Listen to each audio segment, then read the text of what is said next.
Yes, good morning, my dear students. Today we are going to start a new topic, Introduction of Indian Economy on the Eve of the Independence.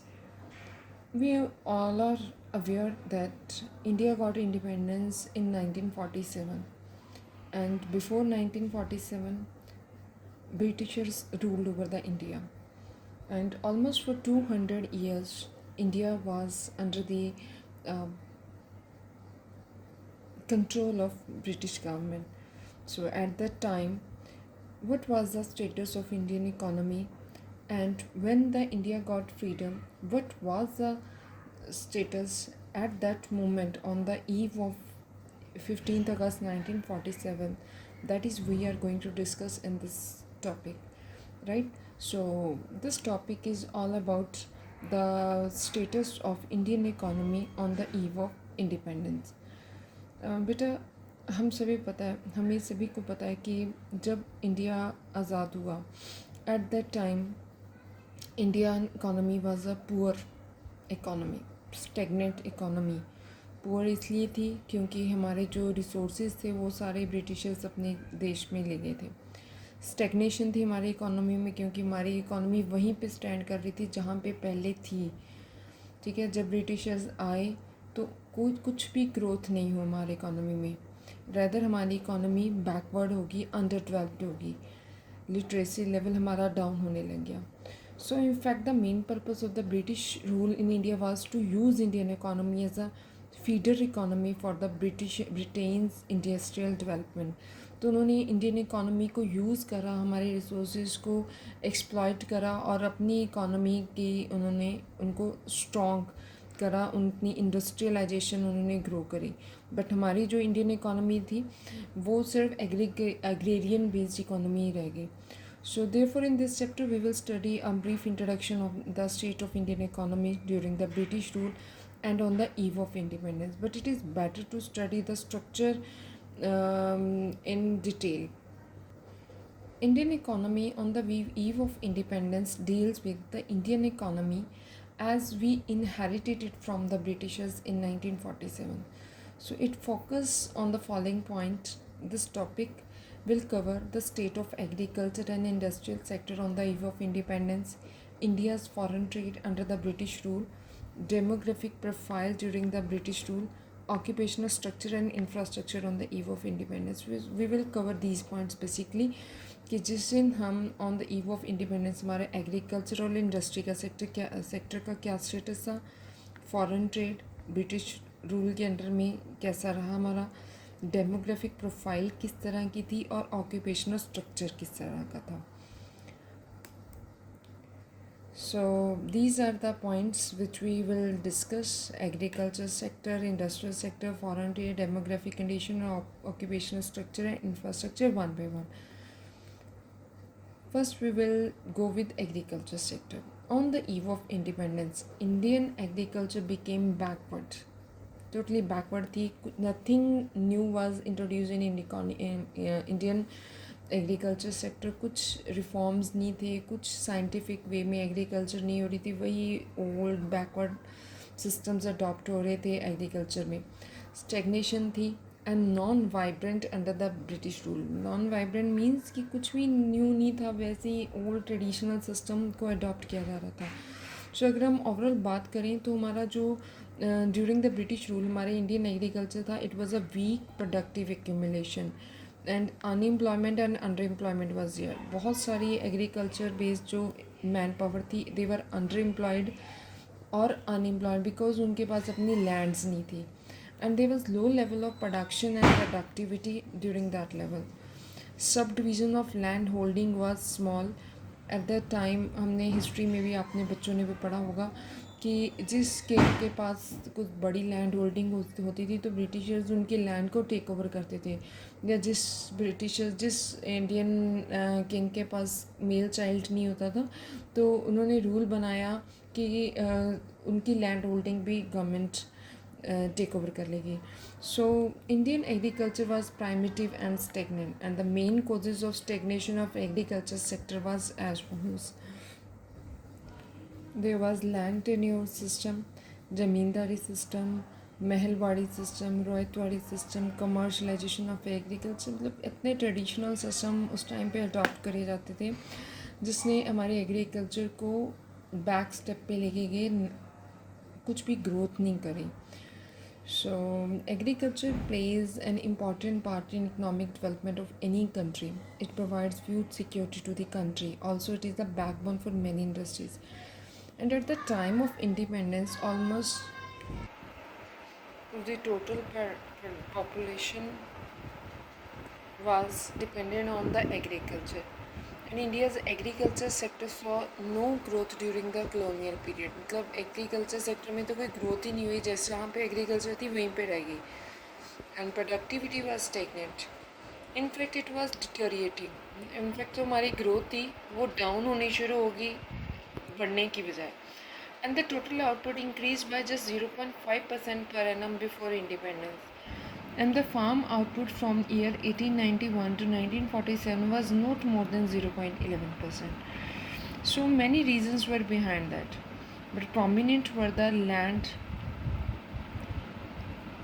settlement and exploitation of Indian farming by the British India for their benefit. So main तो ये था कि land जो settlement system था वो सही नहीं था, एक्सप्लॉयटेशन हो रही थी ज़्यादा से ज़्यादा हमारे फार्मर्स की. In the zamindari system, the real benefits of the agriculture went straight in the hands of zamindars only, and the farmers end up getting nothing, and even after toiling hard for it. इतनी मेहनत करने के बावजूद भी जो उसके benefits थे वो ज़मींदारों को ही मिला, फार्मर्स को कोई बेनिफिट नहीं मिला. Lack of fertilizers, inferior quality of seeds and less use of modern technology, ये सारे सिस्टम रहे हैं हमारे एग्रीकल्चर सेक्टर के फेलियर्स के. Next is a British India compelled Indian farmers to grow more of cash crops instead of main crops. So जो British India ने Indian farmers को कैश क्रॉप्स को ग्रो करने में ज़्यादा प्रमोट करा. कैश क्रॉप्स वो क्रॉप्स होती हैं जिनको बड़ी जल्दी मार्केट में सेल कर सकते हैं डायरेक्टली. मेन क्रॉप्स नहीं. कैश क्रॉप्स वो क्रॉप्स हैं जो इंडस्ट्रीज़ यूज़ करती हैं as a raw material. So Britishers ने उन प्रोडक्ट्स की एग्रीकल्चर उनकी कल्टीवेशन को ज़्यादा प्रमोट करा. This eventually help the British industries back home as they were getting raw material at very low prices, and but farmers were still on the darker side with no real benefits, right? So neither the Britishers nor the zamindars did anything for the farmers or farming. So their main interest was only to collect the taxes, and even in the conditions of drought, famine or floods, there was no mercy upon the farmers. उनके ऊपर जो tax लगाए जाते थे उनको पे करने ही पड़ते थे, चाहे वो अपने घर के बर्तन बेच के क्यों ना करें. So further jolt happened to agriculture because of the partition. Highly irrigated land went to Pakistan on the western front, Punjab, which was rich in producing wheat, and East Pakistan, now which is called Bangladesh, known for jute production, went to divided nations.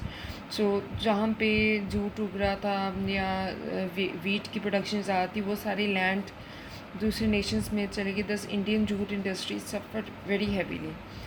So, in a sense, contribution from the agriculture sector to Indian economy was nil at the time of independence. So, this was a scene. Traditional methods were used at the time of independence. Next, we will discuss the industrial sector. If we talk about the industrial sector, then Indian industrial sector was also crying off for the development in the colonial rule. Like agriculture, no importance was given for the development of industries, and to see India growing industrially was against the British rule. There were two reasons for keeping Indians away from the modern industries. Indian industries जो थी वो सिर्फ agrarian based ही थी, primary industry थी, तो यहाँ पे main industries नहीं थी. One was to keep the India reduced to just as an exporter of prime raw material. एक रीज़न ये रखा गया था कि इंडिया में इंडस्ट्री ना डेवलप हो, इंडिया से सिर्फ रॉ मटेरियल को एक्सपोर्ट करा जाए for the major industries in Britain. Second reason was it was to turn the domestic market of India into a prime consumer of finished British goods. Second reason ये था कि अगर India में खुद industrial setup आ गया तो जो Britishers के फिनिश गुड्स हैं उसको कौन बाय करेगा। सो ब्रिटिशर्स ने फिनिश गुड्स बना के इंडिया से रॉ मटेरियल उठाया, अपनी कॉलोनीज़ में उन्होंने उसको फिनिश गुड्स में कन्वर्ट करा और बाद में उसको इंडिया में लाके हाई रेट्स पे सेल करते थे। And industrialisation of India could have weight down both the prospects of British area India. So, these policies lead to the decline in the indigenous handicraft industry, and this created enormous unemployment in the country. हमारे जो handicraft sector था totally डूब गया. Also, market which was now deprived of the supply of locally made goods. जो हमारी industry थी वो locally made जो गुड्स थी हमारे जो पीपल बाय करते थे, अब चीप रेट में दूसरी कंट्री से वो प्रोडक्ट्स को इंपोर्ट होना शुरू हो गया. Second half of the 19th century saw little bit the regress and the progress in the industrial development, but the pace was very slow and was confined to certain sectors only. Jute and cotton textile mills were the first ones. Later, later paper, sugar, cement sector industries set up. से ये कुछ sectors थे जहाँ पे कुछ industries लगाएगी.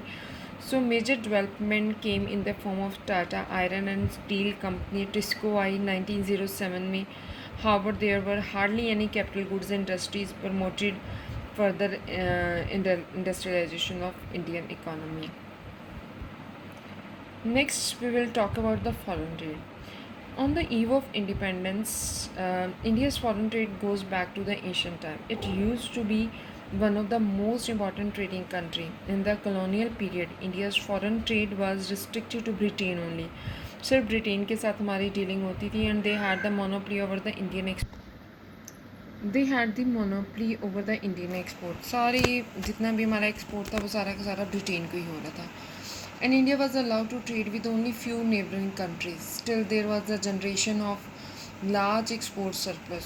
बहुत export कर रहे थे हम, and this surplus came with a heavy cost. A spurt in the exports did not bring any fortunes to India, and rather it was used to pay for the British expenditures on maintaining the army and setup. हम जितना export कर रहे थे उसके जितनी भी return हो रही थी उससे तो ब्रिटिश गवर्नमेंट के खर्चे निकलने शुरू हो गए.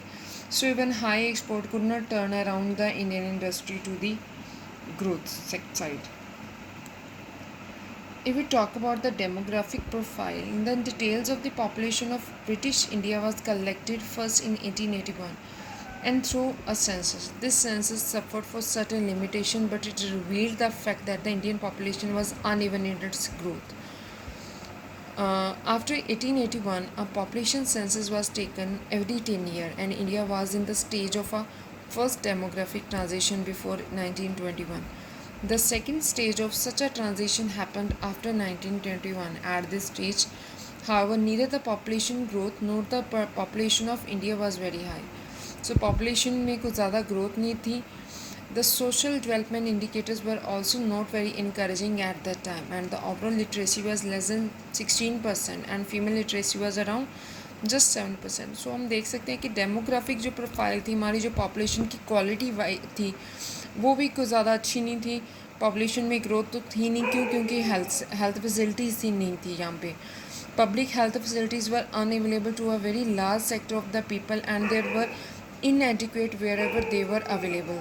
So यही रीज़न था कि पॉपुलेशन में ग्रोथ नहीं थी, ग्रोथ रेट नहीं थी, और इन्फेंट मर्टलिटी रेट ही बहुत ज़्यादा थी. मतलब लेडीज़ हैं, baby at the time of their delivery उनकी डेथ हो जाती थी या उनके बच्चों की डेथ हो जाती थी. अगर कोई जैसे कॉन्टीजेंसीज आ गई, कोई पर्टिकुलर डिसीज़ आ गई है तो उसका ट्रीटमेंट सब लोगों के लिए अवेलेबल नहीं होता था. लिटरेसी रेट बहुत कम थी, 16%, just very nominal, and female के केस में तो 7% लिटरेसी रेट थी. सो क्वालिटी वाइज जो पॉपुलेशन थी वो ज़्यादा अच्छी नहीं थी. And hence water and airborne diseases attacked people in huge number and spread, causing a large number of deaths. So the overall mortality rate was very high and the infant mortality was alarming. It was 21 per thousand. मतलब हर 1000 बच्चे के पीछे 21 बच्चों की तो death ही हो जाती थी बर्थ के टाइम पे. और प्रेजेंटली क्या है, it is 63 per thousand. So life expectancy was 32 compared to the present 63. Sorry, यहाँ पे mistake है. It is not 63, it is 7. Here it is 7 per thousand. So due to insufficient data, it was not possible to predict and discuss the level of poverty, but considering the situation, it obviously must have been high, contributing to the further deterioration of India.